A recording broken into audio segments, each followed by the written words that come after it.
Le message du jour vous est présenté par notre frère Marc.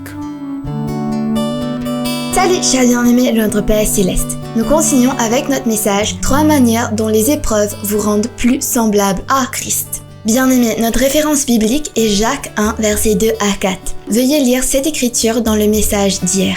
Chers bien-aimés, le diagnostic ou l'absence de diagnostic, la relation tendue, le chagrin palpable, Dieu utilise vos défis pour purifier votre cœur et renforcer votre foi. Bien-aimés, notre Père est illimité dans les manières qu'il peut choisir pour nous former.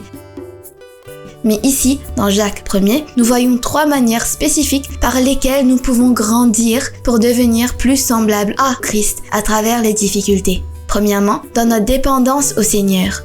Deuxièmement, dans l'acquisition de la persévérance. Et troisièmement, dans la maturité. La dépendance au Seigneur, du rude au solide.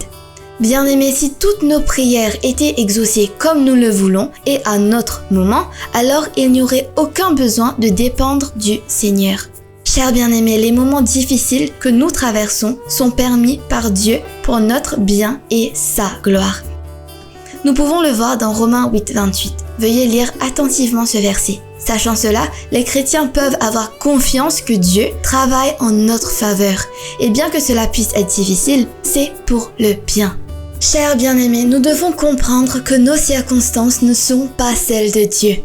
Nous n'avons pas besoin de dépendre d'un médecin ou d'un être humain, mais du Dieu tout-puissant et saint de toute la création, notre Père.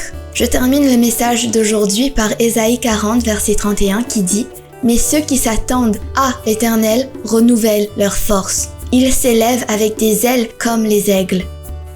Ils courent et ne se fatiguent point. Ils marchent et ne se lassent point. » S'il vous plaît, chers bien-aimés, méditez là-dessus. L'attente, la dépendance et la confiance sont ce qui nous donnera la force qui vient seulement du Seigneur. Que Dieu vous bénisse tous. Passez une merveilleuse journée en lui.